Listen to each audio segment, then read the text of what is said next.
And thank you for joining me once again for my second practice video diary. Really appreciate you all being here. It is currently 5:34 on Tuesday, um, Tuesday, March 11th, which is almost a week past the due date. And I wanted to be honest, I know we're being flexible with due dates this year or this semester. Um, But the reason I put this off for so long was because I didn't have anything to say. Be transparent, that's something that's never happened to me. I've always been very vocal and felt very comfortable being vocal about social advocacy, but within the past few weeks, I've noticed that I've just run out of things to say. That's not to say that these issues don't require my attention anymore, that these issues aren't happening. I mean, in the past few days, Donald Trump has put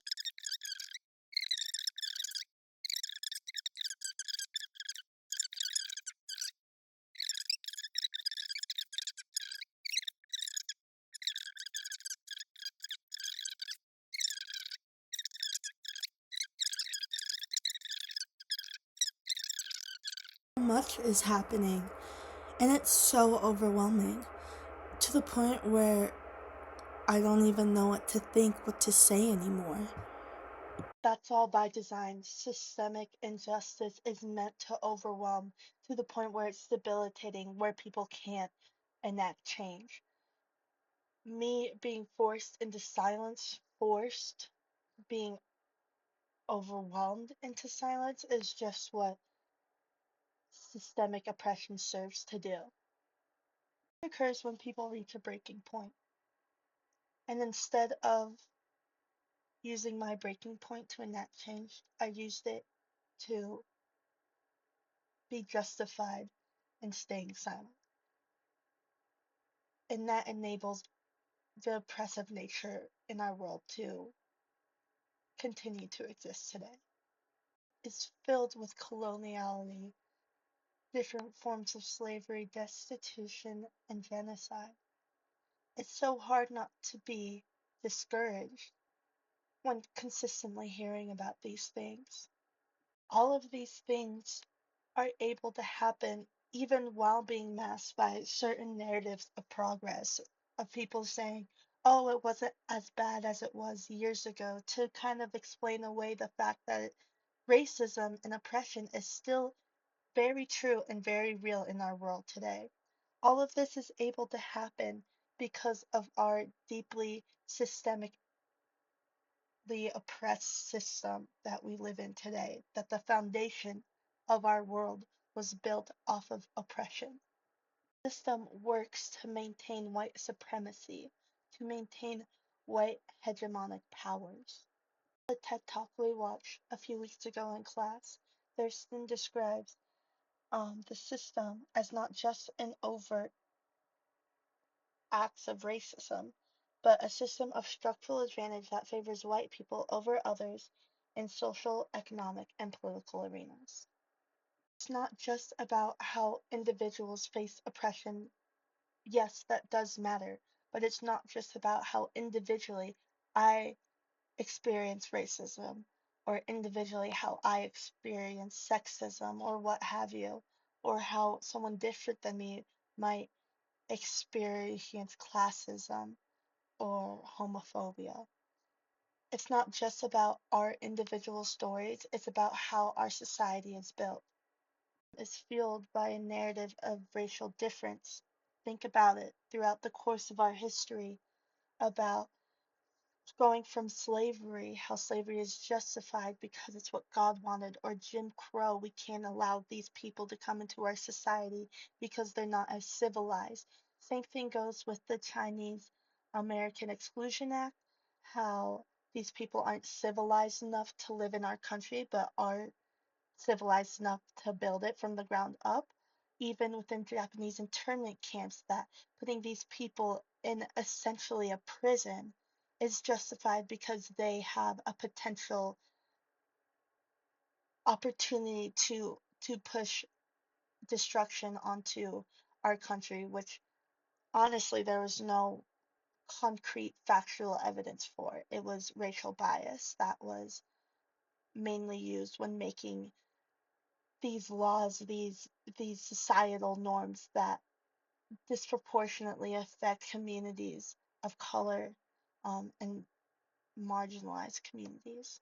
This create a false sense of superiority among the white population, and it further embeds more bias into our modern day institutions.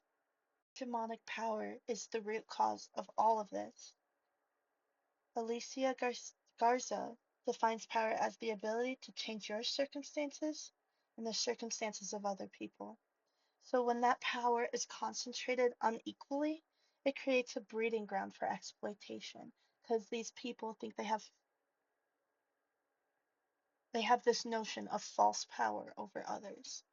A system that favors one group over the other with an unequal distribution of power, it creates oppression. It's not just about a few bad eggs or a few people who unjustly think that they are better just because of the color of their skin, because of who they love, because of how much wealth they were born into, because of any arbitrary variable. It's the very structure of our society that's the problem.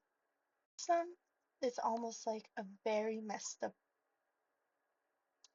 The only analogy I can think of right now is a restaurant where kind of in your face, but the analogy goes, this restaurant serves these people the finest ingredients with the utmost quality service, while another group of people get scraps and are served with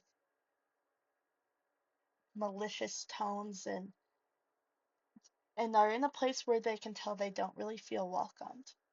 Let's think about it. In this restaurant, we have resources, we have ingredients and equipment. We have butter, milk, and eggs, and equipment to turn that butter, milk, and eggs into something of a good or a service for the customers.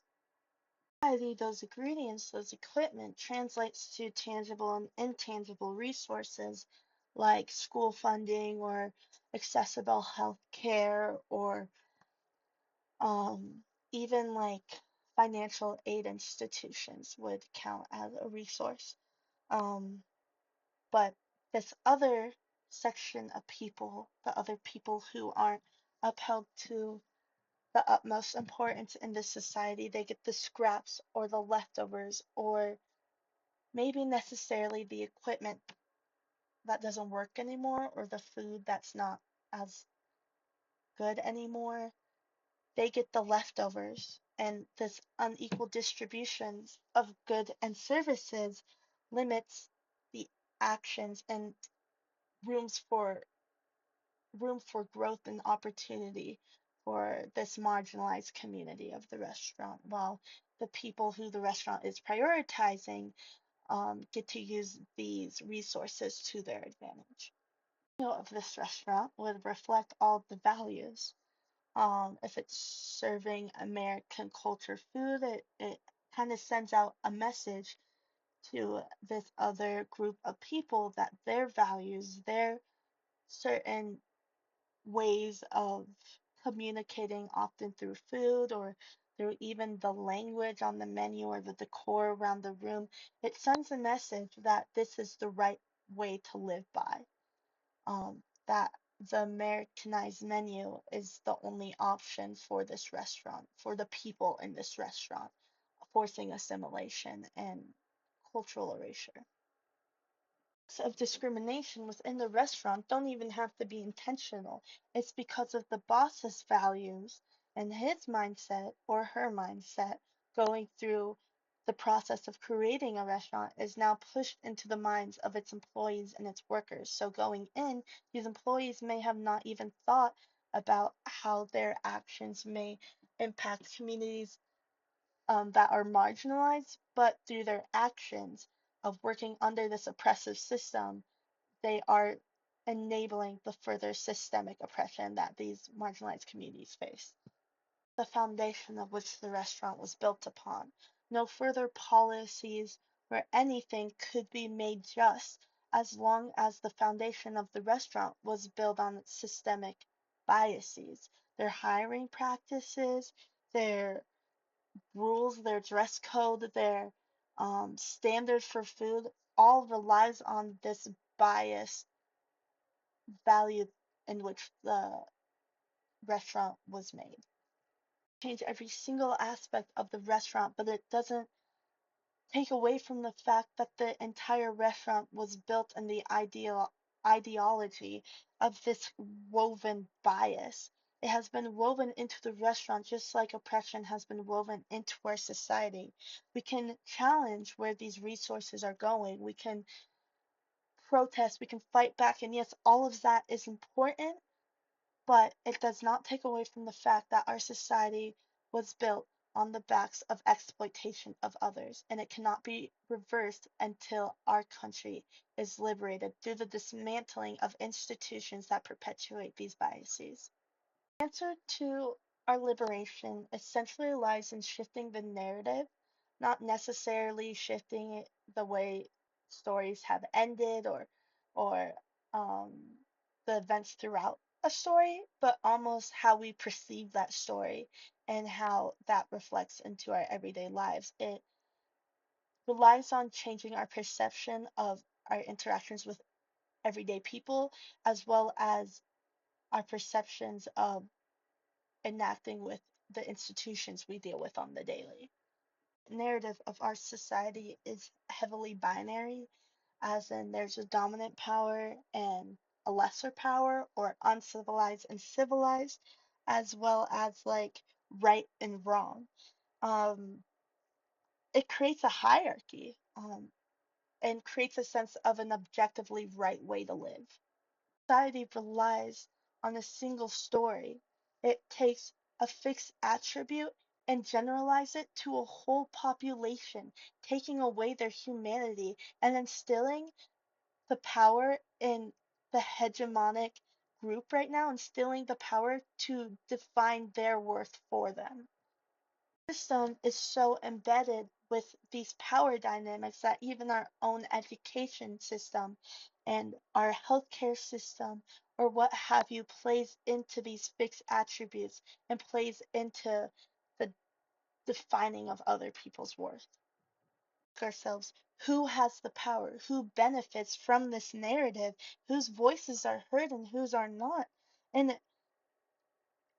that will expose the true nature of our society's foundation. It will uplift marginalized voices and give them power to create change. Power to the truth. It gives power to these lived experiences of these marginalized communities that really counteracts the truth that our society has put on us from the get-go. It upholds voices to the highest degree and will make room for counter narratives. It's not about just changing the restaurant's policy, it's about changing the restaurant's mindset and values and the relationships within that restaurant, our society. The question comes, how are we able to thrive when we're perceived as merely numbers or as merely objects to the greater population? The answer is our world is extremely mechanic. That far too long we've created ourselves and the world around us like machines, like objects to be manipulated and controlled, but we're not machines. We're people who have feelings and who want relationships and have aspirations for our future. We're not machines, but that's what we get treated as. That far too long we've created ourselves and the world around us like machines, like objects to be manipulated and controlled, but we're not machines. We're people who have feelings and who want relationships and have aspirations for our future. We're not machines, but that's what we get treated as. We need to see the humanity in other people, to see their reality through our eyes and challenge our own perspectives. That's how we get out of this mechanical loop we are in. Often I find myself beating myself up about productivity and I guess success. Um, and it's been a very hard journey coming to terms with myself and how much I am willing to give in replacement to enjoyment of my life, almost, if that makes sense. And through therapy and lots of self-reflecting and critical thinking, I've come to realize that my only job here on this earth is to be a nice person who is respectful to people. Our capitalistic world is very reliant on this notion of survival of the fittest, do whatever, be whatever, to put yourself ahead, even if that means putting each other down.